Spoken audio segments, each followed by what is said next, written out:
Now we take you live to the cabinet briefing by Home Minister Rajnath Singh in New Delhi. फैसला हुआ है किसानों की फसल बीमा के संबंध में। आज की कैबिनेट ने यह फैसला किया है कि एक नई फसल बीमा योजना लागू की जाएगी जिसे प्रधानमंत्री फसल बीमा योजना कहा जाएगा।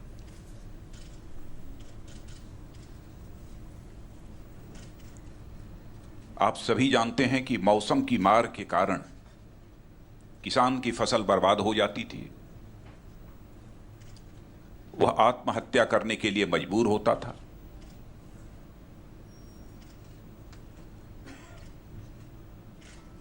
तो इस मौसम की मार से किसानों को बचाने के लिए यह प्रधानमंत्री फसल बीमा योजना एक सुरक्षा कवच का काम करेगी।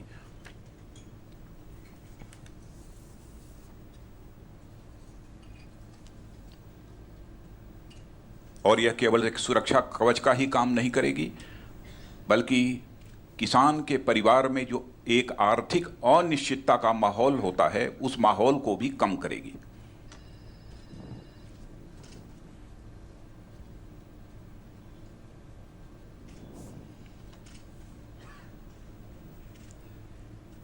वैसे इसके पहले भी कई बीमा योजनाएं थीं। एक नेशनल एग्रीकल्चर इंश्योरेंस स्कीम जो कि 2000 में लागू हुई थी। उसके बाद 2013 में एक modified national agriculture insurance scheme लागू हुई थी। फिर भी सारे हिंदुस्तान में इंश्योरेंस का कवरेज 23% यानी 23% से नहीं बढ़ पाया था।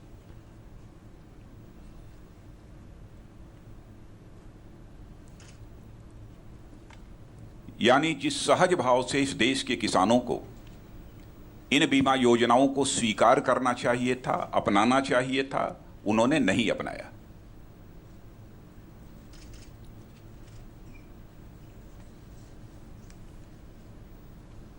इन पहले की दोनों इंश्योरेंस स्कीम्स की जिन विसंगतियों के कारण किसानों ने इसे नहीं अपनाया, उन सारी विसंगतियों को दूर कर इस नई प्रधानमंत्री फसल बीमा योजना में हम लोगों ने कुछ नए प्राविधान किए हैं।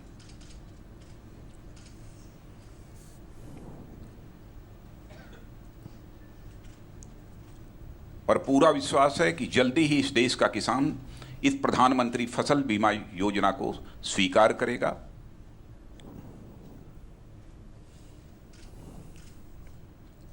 और उसके जिंदगी में आने वाले बहुत बड़े आर्थिक अनिश्चितता के माहौल से उसे छुटकारा मिलेगा।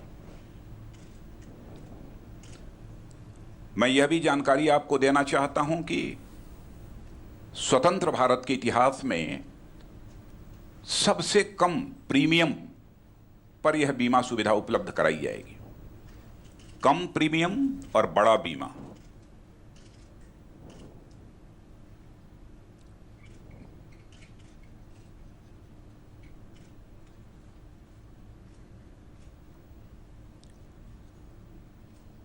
और मैं समझता हूं कि देश के किसानों की परचेजिंग कैपेसिटी बढ़ती है, रूरल डिमांड यदि बढ़ता है, तो हम सभी जानते हैं कि भले ही वैश्विक स्तर पर यानी ग्लोबल इकोनॉमिक रिसेशन ही क्यों न आ जाए, भारत उससे प्रभावित नहीं हो पाएगा। इसीलिए मैंने कहा कि बहुत एक बड़ा ऐतिहासिक फैसला हमारे प्रधानमंत्री जी ने लिया है। हमारे दाहिने तरफ हमारे भारत सरकार के कृषि मंत्री श्री राधा मोहन सिंह जी हैं। इस संबंध में डिटेल आपको जानकारी देंगे। और हमारे कैबिनेट के वरिष्ठ मंत्री श्रीमान वेंकैया नायडू जी भी यहाँ पर मौजूद हैं। अंग्रेजी में भी उसकी जानकारी आप सबको देंगे और इससे संबंधित जो भी सवाल आप पूछना चाहेंगे उसके उत्तर भी आपको प्राप्त होंगे। धन्यवाद। राधा मोहन सिंह जी। मीडिया के मीडिया के मेरे मित्रों, सबसे पहले मैं देश के किसानों की ओर से आदरणीय प्रधानमंत्री जी के प्रति, सरकार के कैबिनेट के प्रति कृतज्ञता ज्ञापन करता हूं। हम आभारी हैं, देश के किसान आभारी हैं कि प्रधानमंत्री फसल बीमा योजना नाम की एक नई योजना शुरुआत की गई है। हमारे बीच यहाँ उपस्थित हैं आदरणीय राजनाथ जी, और देश के गृह मंत्री के नाते आपके दिमाग में भी बात चल रही होगी, लेकिन आप इस देश के पूर्व कृषि मंत्री भी रहे हैं, जिनके समय बीमा के विसंगतियों को दूर करने के लिए कई प्रयत्न शुरू किए गए थे। फिर आप आदरणीय वेंकैया नायडू जी को देखने से आपके दिमाग में जाती होगी कि नगर विकास के मंत्री हैं, लेकिन आपके ध्यान में मैं लाना चाहता हूं कि ग्रामीण विकास मंत्री रहें और किसानों की लगातार चिंता करते रहें। और इन दोनों के सहयोग से, पूरे कैबिनेट के सहयोग से, मोदी जी की सरकार ने, प्रधानमंत्री जी ने जो उपहार दिया है, निश्चित रूप से एक प्रकार से किसान की जो फसल है, खेती है, उसको सुरक्षित किया है। और हम कह सकते हैं कि सुरक्षित फसल यदि है तो समृद्ध किसान होगा। सुरक्षित फसल, समृद्ध किसान। अभी तक जो योजनाएं बीमा की चल रही थी अपने देश में, उसमें 15% तक मैक्सिमम प्रीमियम देना पड़ता था। मोदी सरकार ने आज ये तय किया है कि खरीफ में सभी फसलों के लिए मैक्सिमम 2% और रबी में 1.5% प्रीमियम होगा। खरीफ में 2% और रबी में 1.5%, और पहले 15% तक था। यानी पहले ज़्यादा लगाओ और कम पाओ, और अब कम लगाओ और ज़्यादा पाओ। एक जो और विसंगति थी, वो विसंगति थी कि कैपिंग था। राज्य सरकार को, भारत सरकार को ज़्यादा लोड न पड़े, इसलिए यदि किसान का नुकसान 30,000 रुपये का फसल हुआ 1 हेक्टेयर का, तो 11% की कैपिंग थी, और उसके कारण उसके पूरे नुकसान की भरपाई नहीं होती थी। और आपके ध्यान में होगा कि हमारी सरकार जब आई तो हमारा मंत्रालय था क्या? कृषि मंत्रालय। नाम बदला, कृषि एवं किसान कल्याण मंत्रालय। और इसको ध्यान में रखते हुए ये जो सूखा पीड़ित किसानों को, आपदा पीड़ित किसानों को जो छोटी सहायता, एक इमीडिएट राहत के रूप में जो दिए जाते थे, उसके भी नॉर्म्स चेंज किए गए किसान के वेलफेयर के लिए। पहले यदि किसी राज्य में सूखा पड़ता था, आपदा आती थी, तो यदि वो 2000 करोड़ मांगता था तो हम 200-300 करोड़ देते थे। अब उसके नॉर्म्स में बदलाव होने के कारण हम 1,500-1,200 करोड़ दे रहे हैं। दूसरा जो ये बीमा है, इससे हम उसके क्षति का पूरा भरपाई करते हैं। जो राज्य आपदा है, राष्ट्रीय आपदा कोष है, उससे हम थोड़ी बहुत राहत देते हैं, उसके बर्बादी की भरपाई नहीं करते हैं। तो उसकी भरपाई जिस योजना के तहत होना चाहिए, बीमा योजना के तहत, फसल बीमा योजना के तहत, इसके कैपिंग के कारण नुकसान यदि 30,000 का हुआ, 50,000 का हुआ, और उस जिले में प्रीमियम ज़्यादा है, तो सरकार पर ज़्यादा बोझ नहीं पड़े, तो 11% के कैपिंग के कारण नुकसान की पूरी भरपाई नहीं होती थी। उसको इस नई बीमा योजना के अंतर्गत उस कैपिंग को हटा दिया गया है, और जितना नुकसान होगा उसकी भरपाई करेगी, और राज्य सहायता के द्वारा उसकी भरपाई करेगी। इसी तरह से पहले जो योजनाएं चल रही थी, उसमें जैसे धान की हम खेती करते हैं, तो पहले उसका बीज बोते हैं और फिर उसको निकाल के तब धान की रोपनी करते हैं।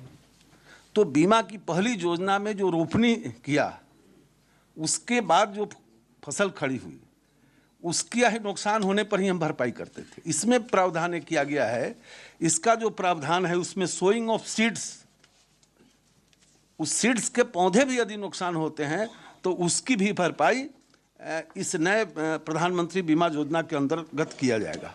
इसी तरह से ये पोस्ट हार्वेस्ट नुकसान भी इसमें शामिल किया गया है। जैसे धान की कटनी हुई और खेत में 5 दिन 7 दिन उसको यदि छोड़ दिया गया, पहले खड़ी फसल पर ही होता था, लेकिन अब पोस्ट हार्वेस्ट नुकसान भी इसमें शामिल किया गया है कि उस बीच में भी यदि प्राकृतिक आपदा आ गई तो उसकी भी भरपाई इस बीमा योजना के अंतर्गत की जाएगी। और जो सबसे बड़ी बात है कि अभी तक ये 20 से 22-23% तक किसान इससे आच्छादित हैं। पूरे देश में काफ़ी प्रयत्न होने के बाद उसके पीछे कारण था कि प्रचार प्रसार की कमी थी, तो उस पर पूरा जोर दिया जाएगा और नई टेक्नोलॉजी का इस्तेमाल किया जाएगा। और जो पंचायतों के अंदर जो तहसीलदार होते हैं, वो जो क्रॉप कटिंग के जो आंकड़े वगैरह लाने में काफ़ी समय लगते थे, तो सबको स्मार्टफोन मुहैया कराया जाएगा, फिर मोबाइल ऐप के द्वारा उस आंकड़े को जल्द इकट्ठा किया जाएगा और नई टेक्नोलॉजी का भी इस्तेमाल किया जाएगा। कुल मिलाजुलाकर देश के किसानों के लिए इतनी अच्छी ये योजना है, इतनी बड़ी योजना है कि किसान इसके कारण जो नुकसान होते थे, हम उन मुद्दों की ओर नहीं ले जाना चाहते हैं, लेकिन किसान ने, किसी ने कर्जा लिया, खेती की और उसका समाप्त हो गया और साल भर के बाद उसको पैसा मिल रहा है और इस 10 दिन 15 दिन में कितने परिवार समाप्त हो गए, इसके आंकड़े आप बराबर करते रहते हैं। तो ये इस सिस्टम के मुताबिक उसके नुकसान की पूरी भरपाई होगी, जल्दी भरपाई होगी। सरकार को चाहे जितनी भी इसमें राज सहायता देनी पड़ेगी देगी। तो किसानों के लिए ये अमृत योजना यदि इसको कहा जाए तो अतिशयोक्ति नहीं होगी। कम लगाओ ज़्यादा पाओ, सुरक्षित फसल, समृद्ध किसान, इस भाव से पूरे देश के अंदर ये योजना निश्चित रूप से प्रभावी होगी और राज्य सरकारों का भी हमें अच्छा इसमें समर्थन मिलेगा। इसके पहले भी हमने राज्य सरकारों से काफ़ी चर्चा की है और मुझे पूरा विश्वास है कि देश के किसान समृद्धि की ओर बढ़ेंगे। Friends, personally, as a person coming from a village, I feel extremely happy today, individually also, because this is a scheme which is awaited since long, to be frank, since my childhood. We used to have 2 dreams. One is Kisan Fasali Bhima Yojana, insurance to get an assurance, Bhima to have the Dhima, confidence. Second is linking of the rivers across the country. That used to be my dream when I came to politics. My friend, senior colleague Sri Rajnath Singh, while being a Minister for Agriculture, has made some attempt in that direction. But today, the Honorable Prime Minister, keeping in view the aspiration of the farmers across the country, has taken this path-breaking decision and Cabinet has approved it. The Prime Minister himself has suggested lowering of the premium. The farmers across the country will be very happy about the same, because I know the pulse of the farmers from the villages. Secondly, there is no level playing field for the farmers. Nature, natural calamities. The farmers become victims of the natural calamities.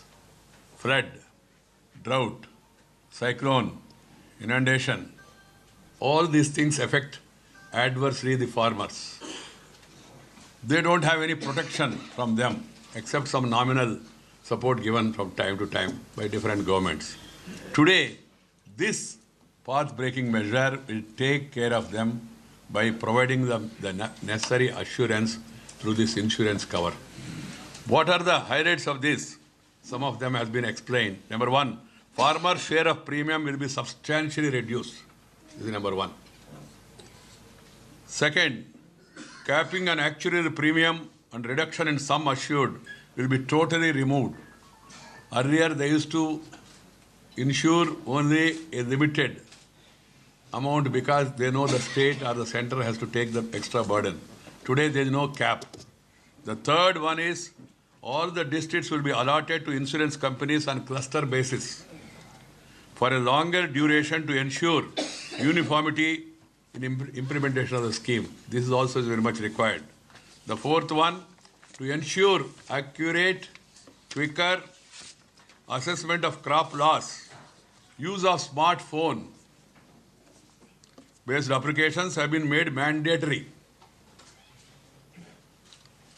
Use of remote sensing technology and drones as an aid in yield assessment will be introduced.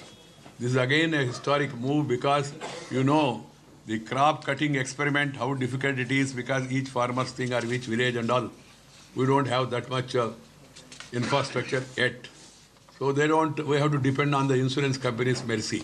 But today, with this new directive, it will be quicker assessment, and then as there is a remote sensing technology, drones and use of smartphone, it will be more and more accurate. The fourth one is widening the scope of perils covered under localized calamities for payment of schemes based on assessment of losses at individual farm level, because sometimes cyclone means the entire area and all, but here even if there is a inundation, submersion of water because of water, even that also is covered under scheme. That's why it's going to help farmers at large, and the calamity coverage has been extended. Friends, there is going to be a small problem that will be taken care while forming the guidelines. That is, some of you who are familiar with the agriculture activity know that there is large-scale tenancy in the agriculture operations nowadays. Farmers, they give land on lease to others. And nobody will be willing to give a tenancy certificate. So states like Andhra Pradesh, even Kerala had made some experiments. States will be advised to provide certificates. Farmer will not give, no farmer will give a certificate saying, I have given my land to this man for tenancy and all, because it will have its own implications. If the state gives a certificate, or the panchayat system and all, that their interest also will be taken care, because it's one area which is agitating the minds of the tenancy farmers. We have practical experience in that. Then friends, added to this, the highlights is one season, one premium. The second one is insurance amount cover, fully covered. The third one is on-account payment, full. There is no scope for anybody to do mischief. It will go to the account. Then localized risk coverage, hailstorm, landslide, inundation, as I told you. These may appear to be small for us. For those people whose lands are affected, it is very important. So localized. Then post-harvest losses coverage also. Sometimes you cut the crop, and before you do the threshing, then a calamity occurs and the farmer loses everything. Because there is no loss of crop as such. So normally people say crop insurance is not covered. But here, up to threshing, this also will be covered. Post-harvest losses coverage. This has happened recently in Telangana and other places. Suddenly after cutting and all, when you take it to that open field, then the prevented sowing coverage is also allowed. Use of technology for quicker settlement of claims, and then awareness. We are targeting to cover double the coverage, and at the end we want to have full coverage. Friends, I would like to add one more thing and remind you all, the Honorable Prime Minister from the day one after he took over as the Prime Minister has been thinking about the vulnerable sections. उन्होंने कहा गांव, गरीब, किसान, मजदूर, महिला और युवा ये हमारा प्रायोरिटी है, ऐसा कहा। हर एक क्षेत्र में उन्होंने उस दिशा में कुछ ना कुछ कदम उठा रहे हैं। जन सुरक्षा योजना, जनश्री बीमा योजना, जनधन योजना, even this Mudra scheme and all are in that direction. One important decision that was taken after the government took over is with regard to the natural calamities, damage that happens. Earlier, the coverage used to, unless 50% crop is damaged, you are not eligible. That area is not eligible. Now that has been reduced to 33% earlier. Home Minister is the chairman of the Natural Calamities Higher Level Committee. Second is, if somebody by misfortune on account of this calamity dies, the compensation used to be 1,20,000 rupees. the Prime Minister has enhanced it to 4 lakh rupees. Then coverage for cattle, milch animal, coverage for the house, coverage for the cattle shed. All these things are also included now under the coverage, and those people who are affected in the natural calamities, particularly in the rural area, poor people, artisans also, they will also be compensated. So couple these two things together. One is the crop insurance scheme. The other one is taking care of the people who are affected in natural calamities. This is going to help the rural community to larger extent, and I am sure with the cooperation of the states, because the remaining premium has to be borne 50% by center, 50% by state. Because you can't expect the insurance companies to service the insurance through 2% and 1.5% premium. It will not be serviceable and it will not be viable. So the remaining thing will be borne by Government of India. Huge burden is coming. In the backdrop of the financial position, this is really a historic step that is being taken. Because you are all aware, when we came to power, we had a fiscal deficit, revenue deficit, trade deficit, current account deficit, above all trust deficit. One after another, we are coming out of these deficits, and the finance minister has been kind enough to accept this. Otherwise, you know, whatever we may say, we are from agriculture community, Rajnath ji, myself, Radha Mohan Singh ji, we want the premium to come down further. But at the end of the day, somebody has to bear the bill, finance minister. So unless the finances are improved, the government will not be able to do. But still, because the Prime Minister is convinced, he has understood the sufferings of the people, today this historic decision is taken. I hope the states also will join this program and will make it success. And if there are any problems in the future with regard to implementation of this, the center and states, they will sit together. Fortunately, we have a very able and understanding secretary also for the agriculture. We will be able to take this scheme forward and make it success. That's this thing. As I told you personally, like me, millions of the farmers across the country, they will all be very happy about this scheme. I would like to really thank the Honorable Prime Minister for the initiative he has taken. एक छोटा सा announcement है. The Cabinet today has approved the setting up of Empower Committee of Secretaries under the chairmanship of Cabinet Secretary in order to process the recommendation of the 7th Central Pay Commission. That is for information. No discussion on that. The third one is the Cabinet also has approved India becoming a member of the country of the International Energy Agency, Ocean Energy Systems, IEA, OES, by signing the implementing agreement. The nodal agency for the membership would be Earth System Science Organization, National Institute of Ocean Technology, ISO, NIOT, under the Ministry of Earth Sciences. This initiative is to advance research, development and demonstration of technologies to harness energy from all forms of ocean renewable resources as well as for other uses also. This is also just for information. Thank you. Yeah, thank you, sir. Now, we'll take a few questions. Let's start with Sisir. Yeah. Sir दो सवाल हैं. पहला तो ये कि इसमें आपने natural calamity को कवर किया. जो मैन मेड कैलामिटीज़ होती हैं, जैसे आगजनी हो जाए या जंगली जानवर हो जाए, तो क्या उससे नुकसान जो होगा क्या वो भी कवर होगा? और दूसरा ये कि इसमें जो मुआवजे का भुगतान है उसके लिए कोई समय सीमा तय की गई कि कितने? You're watching the cabinet briefing led by Home Minister Rajnath Singh. Union Ministers Radha Mohan Singh and Venkaiah Naidu were also present during the briefing. The focus of the cabinet briefing was on Pradhan Mantri Fasal Bima Yojana. If I can briefly tell you the important points of this Bima Yojana. Smaller premium and larger cover is the USP of the scheme, and there is going to be subsidy on the premium paid by the farmers, and capping of the sum insured is to be removed. There are lots more features